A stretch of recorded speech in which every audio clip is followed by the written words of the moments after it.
तो सदैव वह यह अपने पुत्र से आशा करते हैं कि सदैव हमारा पुत्र हमारे साथ हो, पुत्र हमारा साथ दे, मेरी बातों को माने। माता भी यही इच्छा करते हैं कि पुत्र हमारी बातों को माने। पर आज के पुत्र क्या है ना, सुनते ही नहीं। उनको यह आभास नहीं है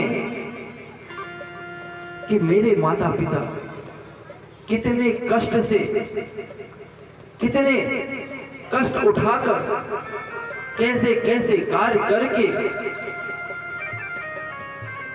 मेरा भरण पोषण कर रहे हैं, मुझको पढ़ा लिखा रहे हैं। कोई नहीं सोचता है इस संसार में। सोचता है क्या? कोई चाहता है कि मेरा पुत्र कभी पढ़े लिखे नहीं? कोई माँ बाप नहीं चाहता है? कोई नहीं चाहते। बोले राधे राधे।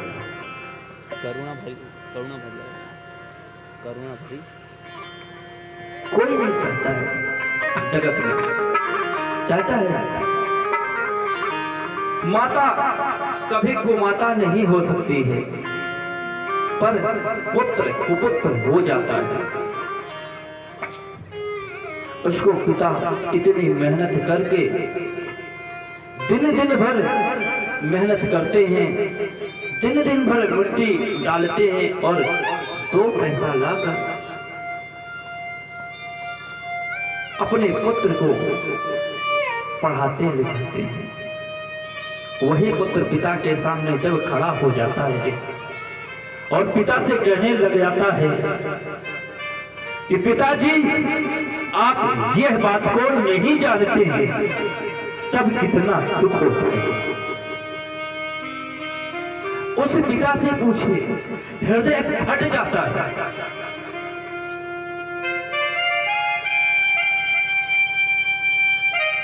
जगत का वह पिता से पूछिए जो यह बात पुत्र कह दे, कितना दुख होता है और उसका हृदय कितना दुखित होता है कि वह स्वयं जानता है पुत्र उसकी कल्पना कभी नहीं कर सकता है। कभी भी नहीं मां की वो पीड़ा को कभी भी नहीं समझ सकता। वो अपने जीवन में अभिमान में डूबा रहता है कि मैंने पढ़ लिया, मेरे पिता अनपढ़ थे, और वह इस बात को नहीं समझ पाए। नहीं, पिता तो पिता होता है, बड़ा होता है, वह सब कुछ जानता है जगत में। उससे बढ़कर कोई नहीं होता है। पर पुत्र थोड़ा सा 2 शब्द क्या पढ़ लिया और पिता को डांटने के लिए खड़ा होता है, माता को डांटने के लिए खड़ा हो जाता है। उनके हाथ पकड़कर जब दुत्कारता है तो देखिए कितना दुख होता है। देखती देखती लगता है कि अभी मैं प्राणों को अपने त्याग दूं, इस संसार से मैं छोड़कर चला जाऊं।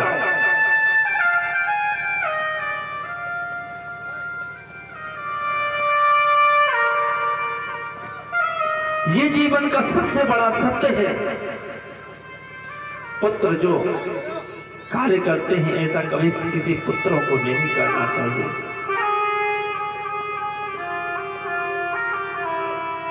पिता कभी भी यह नहीं चाहता कि वह एक रोटी कम खा लेता है, पुत्रों को पेट भर खिलाता है। माता भूखी बड़ी रह जाती है, पुत्रों को पेट भर खिलाती है, पानी पीकर सो जाता है। पुत्र कभी ये नहीं पूछता कि माता तू भूखी है या खाई है या नहीं खाई है।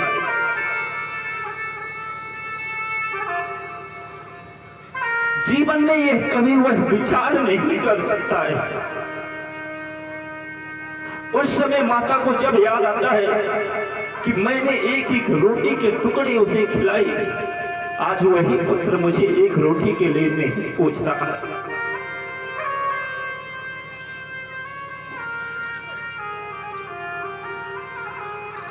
कितना दुख होता है, एक गिलास पानी के लिए वह पुत्र मुझे नहीं पूछ रहा है। माता का दिल वहीं से फट जाता है।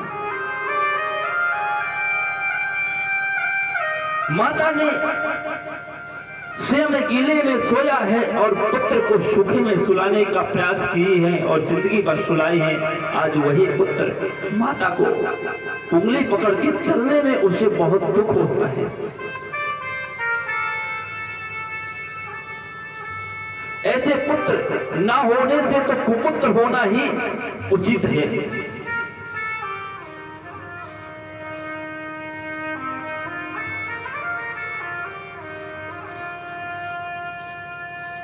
परमात्मा की कृपा से यदि किसी को पुत्र प्राप्त हुआ है तो वह माता ने कितनी दुख पीड़ा सही है वह पुत्र कभी कल्पना नहीं करता है।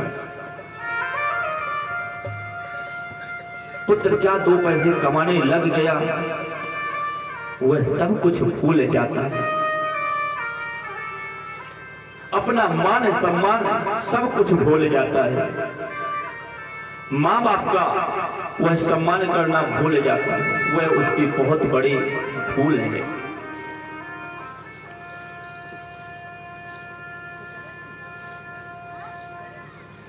इसलिए जीवन में माता की सेवा और पिता की सेवा करना चाहिए। चंदन की चुटकी भरी गाढ़ी भरो नसा, सुपात्र तो कई बहुत मूर्ख भरो नसा। यदि पुत्र हमारे 10 हैं, 10 पुत्रों में एक भी पुत्र यदि अच्छा निकल गया तो जीवन धन्य हो जाता है। पिता चाहता है कि हमारे पुत्र सभी पढ़े, पर पुत्र यह सोचता है कि हम 4 हैं तो पिताजी हमारे जो है ना तो छोटे वाले को ज्यादा मानते हैं। वह उसके भ्रम है। वो स्वामी तुलसीदास जी ने श्री रामचरितमानस में लिखा है, एक पिता के विपुल कुमारा, एक पिता के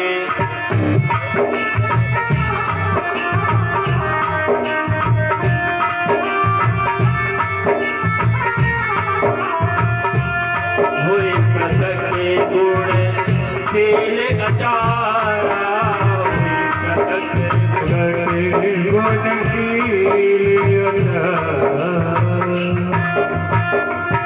एक पिता के पुत्र 4 होते हैं।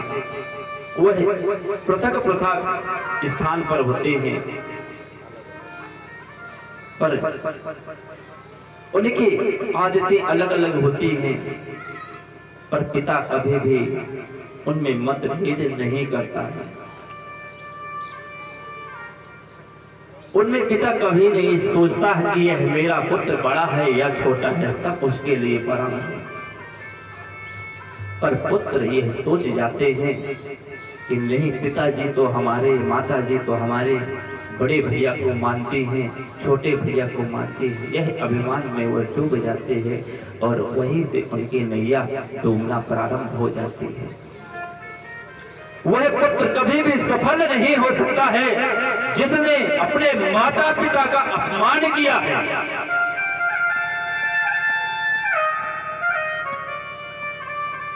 आप देखते हैं कि वहां पर वो बहुत दान करते हैं, दान करने के लिए चले जाते हैं,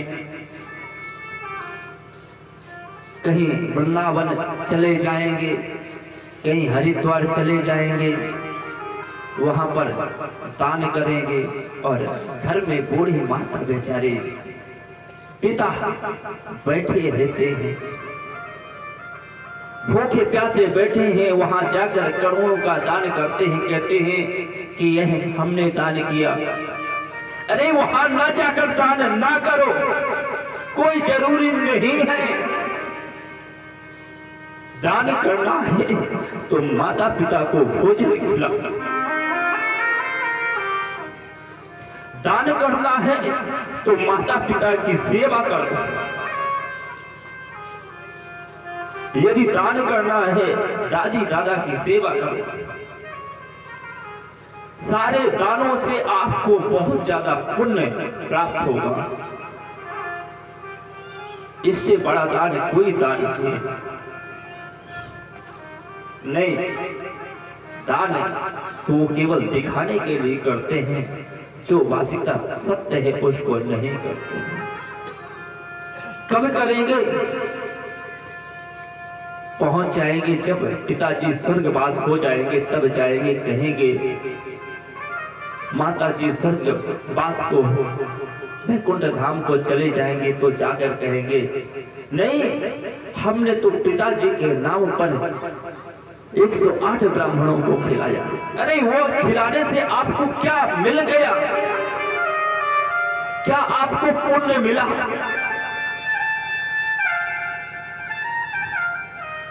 जिसको आपने जिंदा में पानी नहीं दिया, उसको मरने के बाद रसगुल्ले के सिरे में डुबा दो, रसगुल्ले के डिब्बे में डुबा दो, तो क्या वो पाएगा? नहीं पाएगा। जाते हैं, मैं देखता हूँ श्री राम वृंदावन पहुंच जाते हैं, थैला लेकर कहते हैं कि महाराज हमें एक कमरा बनवा। मेरी माता जी गुजर गई हैं, पिताजी गुजर गए हैं, उनके नाम पर कमरा बनवाना है। और वहां पर एक कमरा बनवाते हैं और वहां पर नाम लिखकर स्वर्गीय फलाने प्रसाद सुपुत्र फलाने फलाने जी के उनके याददाश्त में बनवाया।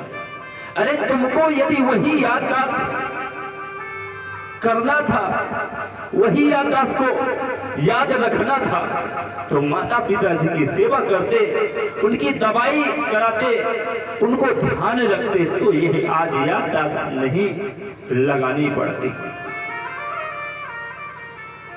इस याददाश्त की आवश्यकता नहीं पड़ती। वह तो देखने नहीं आ रहे कि हमारे पुत्र ने बद्रीनाथ धाम में जाकर हमारे लिए रहने के लिए व्यवस्था किया है। अरे तुम वहां ना करके यदि वो जो जिस झोपड़ी में पड़ी थी, उस झोपड़ी को ही महल बना देते, वहां ना बनाकर यहाँ बना देते, निर्माण कर देते, तो कितना सुख प्राप्त होता उस माता को,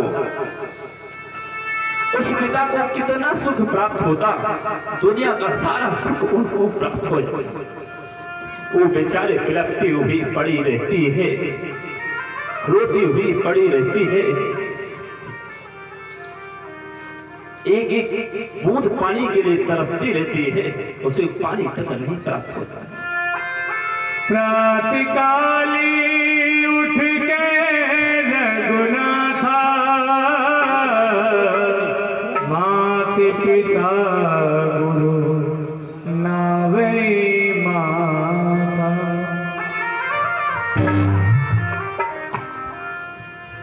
आजकल के बच्चे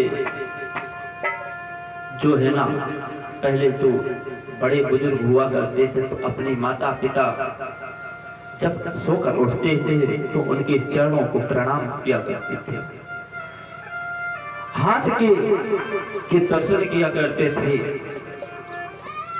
हाथ को यदि हम प्रातः काल उठकर दर्शन करते हैं ना, तो हमें लक्ष्मी की प्राप्त होती है। क्योंकि जो हमारे हाथ में है ना, कहते हैं कराग्रे बसते लक्ष्मी, कर मध्य सरस्वती, मूलो, फिर कहते हैं क्या, कराग्रे बसते लक्ष्मी। पहले भाग में लक्ष्मी का वास होता है, पर आजकल के लाभ जो बेटा है ना, तो क्या करते हैं, सुबह उठते हैं, प्रातः उठ कप दर्शनम, सुबह उठते हैं और पहले ही चिल्लाते हैं माँ चाय लाना, कप के दर्शन करते हैं। माता पिता के पैरों को नहीं छूते, केवल उनको क्या दिखता है, चाय।